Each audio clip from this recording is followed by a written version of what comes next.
Assalamualaikum warahmatullahi wabarakatuh. Alhamdulillahirabbil alamin, wassalatu wassalamu ala asrafil anbiya'i wal mursalin, sayyidina wa habibina Muhammadin wa ala alihi wa sahbihi ajma'in, amma ba'du. Raditu billahi rabba wa bil islami dina wa bi Muhammadin nabiyya wa rasulah. Rabbi zidni ilma warzuqni fahma wahlul 'uqdatam min lisani yafqahu qawli, amma ba'du. Allahumma faqihna fil ilmi wa alimna at-ta'wil.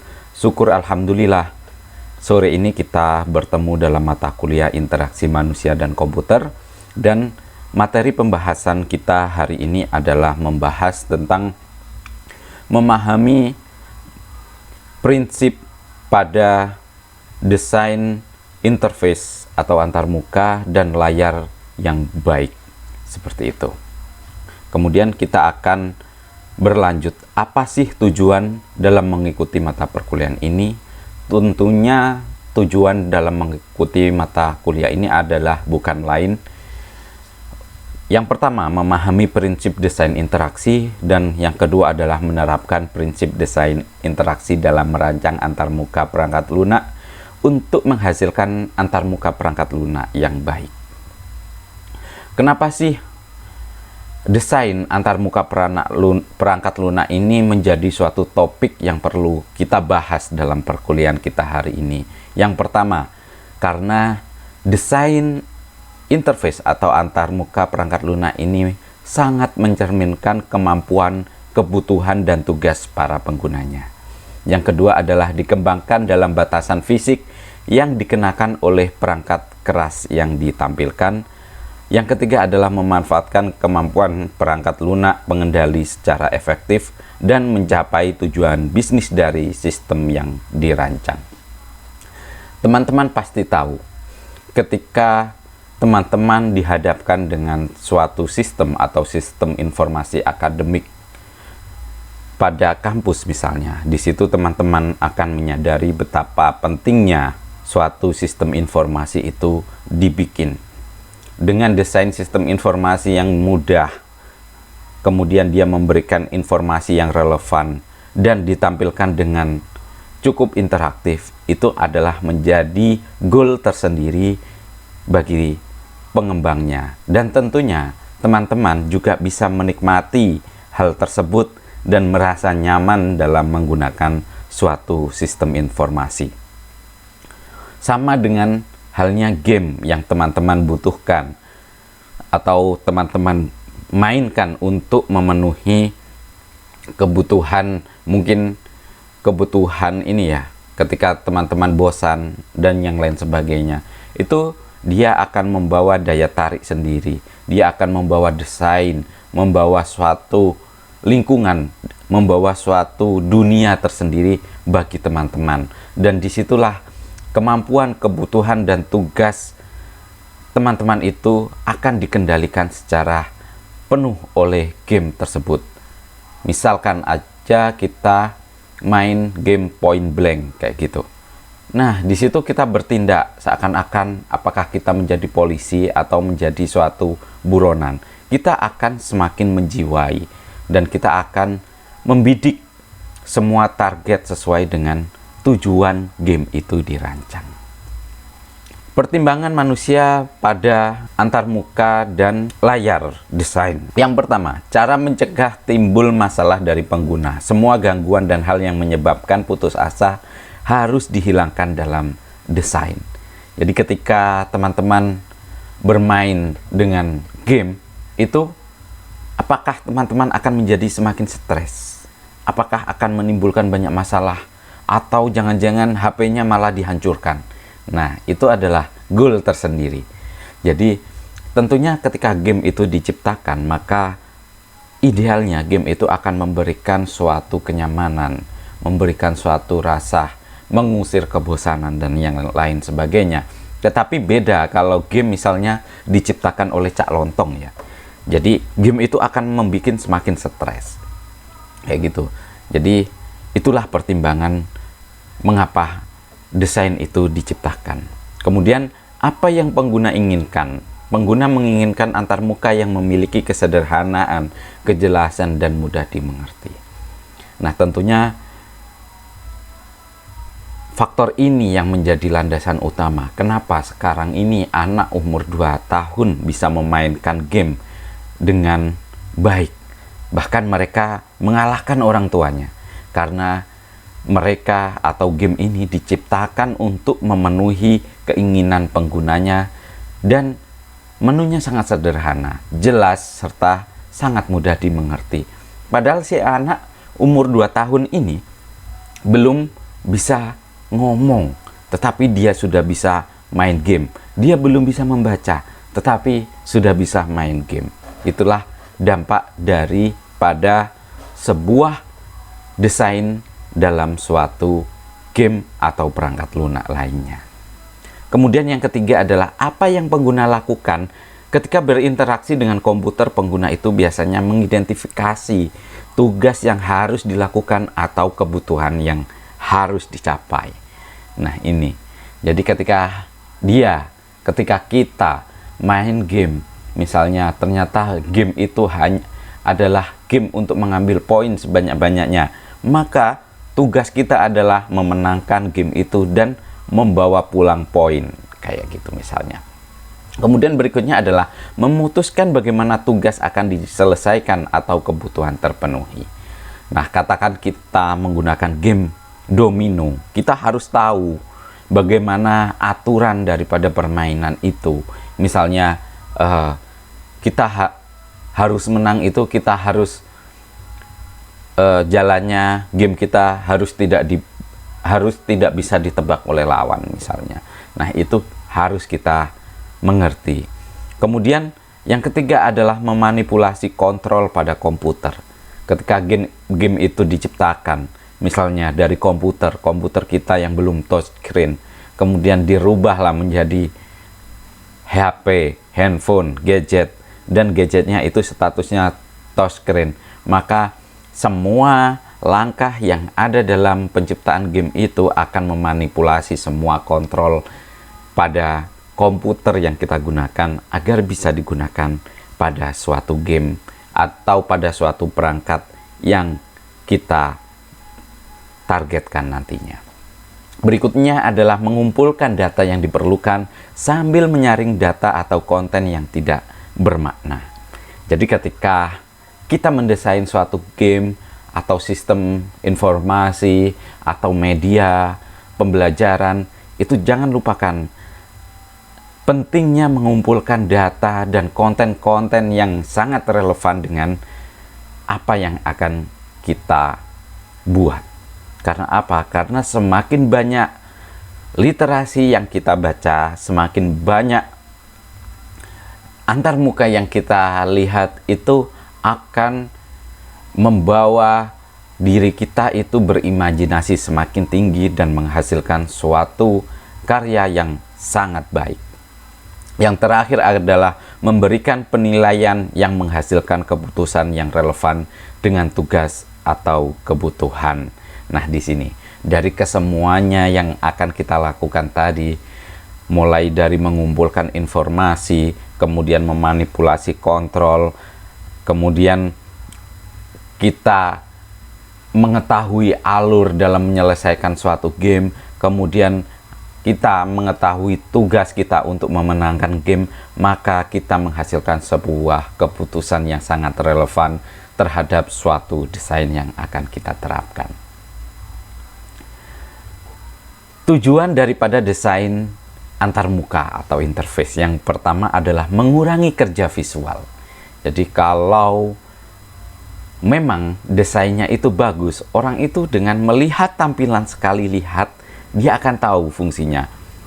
Jarang sekali kita dalam memainkan suatu permainan, ini fungsinya apa sih? Ini fungsinya apa? Jarang sekali. Kemudian yang kedua adalah mengurangi kerja intelektual. Jadi kita itu nggak mikir, tidak usah mikir, ini buat apa, ini untuk apa, tombolnya sudah sangat jelas. Kemudian mengurangi kerja memori, karena ada pikiran, memori kita harus mengingat-ingat, ini apa, nggak usah. Tetapi begitu kita melihat aja, kita sudah tahu, itu adalah standarisasi gambar. Misalnya adalah gambar panah ke kiri, itu sudah pasti teman-teman sudah paham kalau itu adalah tanda untuk kembali misalnya. Kemudian yang keempat adalah mengurangi kerja motorik terhadap sensor tubuh kita. Jadi kita tidak usah banyak-banyak memicik. Jadi begitu melihat, kita sudah tahu, oh ini ke sini, oh ini ke sini, oh ini ke sini. Dan yang terakhir adalah meminimalkan atau menghilangkan beban atau instruksi yang dikenakan oleh teknologi. Yang terakhir, tentunya hal itu berdampak pada teknologi yang akan kita gunakan dalam membangun suatu sistem informasi, perangkat lunak, atau game nantinya. 3 dasar prinsip desain. Yang pertama, ingat, desain itu harus konsisten. Apakah properti yang membuat interaksi dapat diprediksi dari sudut pandang pengguna? Yang kedua adalah 2 konsistensi aturan dasar. Pertama, antarmuka harus menunjukkan konsisten dalam label yang digunakan untuk itu. Misalnya, game itu menggunakan nama Point Blank, Tetris, atau yang lain, maka itu harus konsisten. Penempatan logo juga begitu. Logonya juga harus konsisten. Yang kedua adalah bahwa semua tindakan pengguna harus dapat dikembalikan, dengan kata lain, semuanya harus memiliki fitur undo. Jadi ketika kita main game, itu pasti ada fitur untuk kembali ke dashboard. Ketika kita mengakses sistem informasi, pasti ada fitur untuk kembali ke dashboard. Atau kalau kita mengakses misalnya adalah perangkat lunak, pasti text editor itu memiliki fungsi untuk kembali kepada data awalnya, seperti itu. Yang kedua tentunya adalah sederhana. Banyak pada aplikasi itu menampilkan tidak lebih dari yang diperlukan untuk mencapai tujuan pengguna yang diinginkan. Jadi nggak mungkin game itu dia game Tetris, ternyata dia bisa domino. Enggak, kayak gitu. Padahal judulnya Tetris, kecuali kalau game itu dibuat dari satu kesatuan, kayak gitu. Yang kedua adalah perlu minimal masukan dari pengguna. Nah, sudah kita bahas kemarin bahwa sebuah interaksi, sebuah game, sebuah desain itu didasarkan pada kebutuhan daripada calon penggunanya. Tentunya di sini, ketika kita sudah mendapat masukan daripada pengguna, disitulah nanti perangkat yang akan kita bangun akan sesuai dan disukai oleh pengguna kita. Yang ketiga adalah pertahankan baik pengguna dan tugas dalam fokus. Nah, dalam fokus ini maksudnya adalah ketika pengguna itu sudah menggunakan game kita, itu mereka sudah sangat fokus dalam berinteraksi, fokus dalam memainkan permainan, tidak diributkan dengan perintah-perintah atau sesuatu yang lain.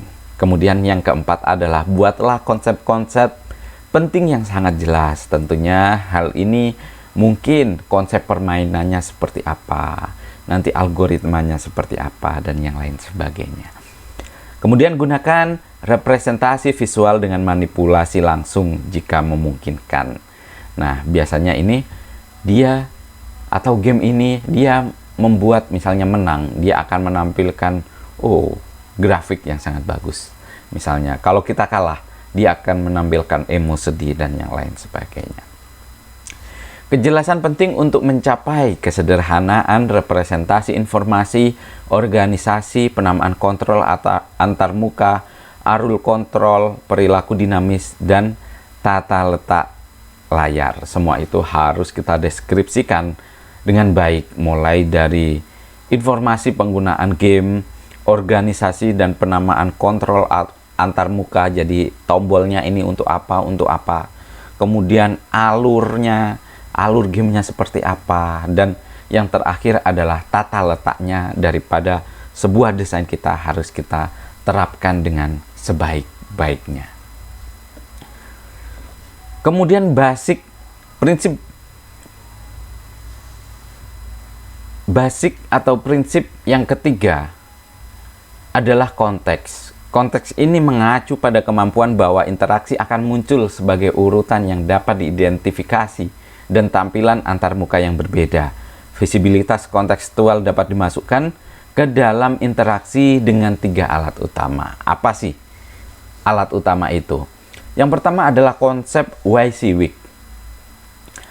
Apa yang Anda lihat adalah apa yang Anda dapat. Misalnya saya ingin bermain, maka saya dihadapkan dengan tampilan medan permainan. Tetapi kalau saya ingin menampilkan informasi tentang penggunaan permainan ini, maka yang ditampilkan adalah sebuah bantuan.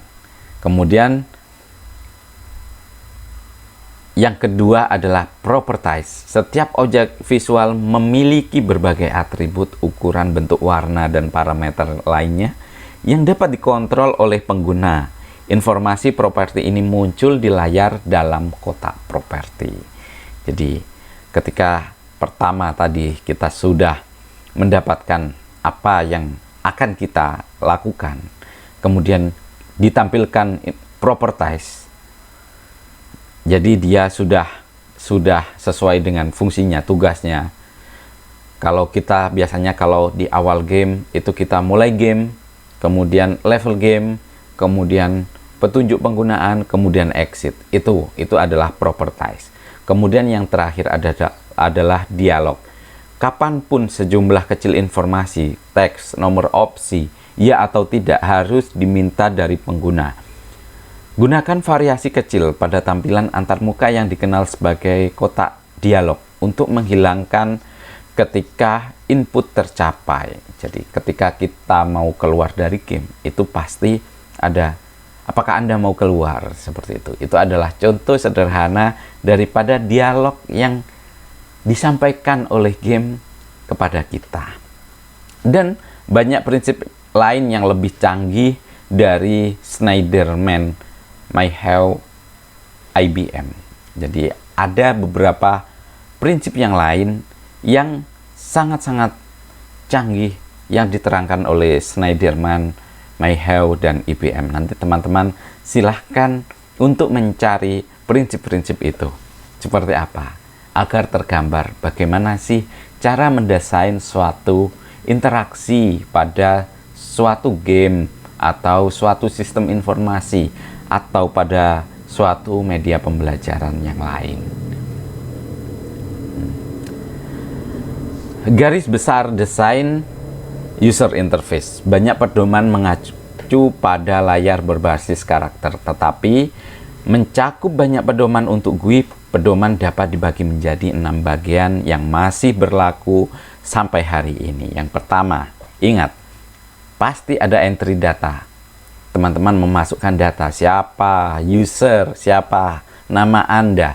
Kemudian ada tampilan data, pasti yang menerangkan tentang data Anda, akunnya apa, emailnya apa misalnya. Kemudian ada kontrol urutan daripada menu-menu yang akan bisa kita akses. Kemudian ada panduan penggunaan atau user manual. Itu pasti diterapkan, pasti disisipkan dalam suatu game. Beda halnya kalau sistem informasi, biasanya ada buku petunjuk atau user manual penggunaan sistem informasi. Kemudian ada transfer data.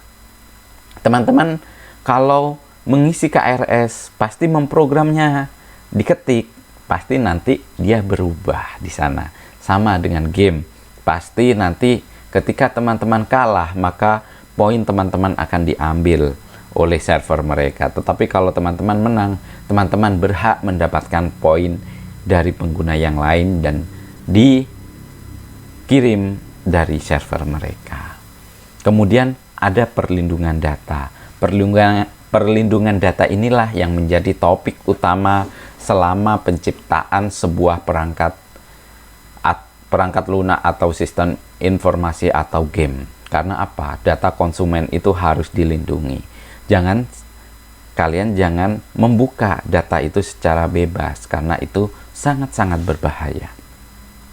Panduan penting lainnya yang digunakan dalam industri adalah GINOM, Human Interface Guideline (HIG), dengan alamat yang ada di gambar atau yang ada di slide presentasi.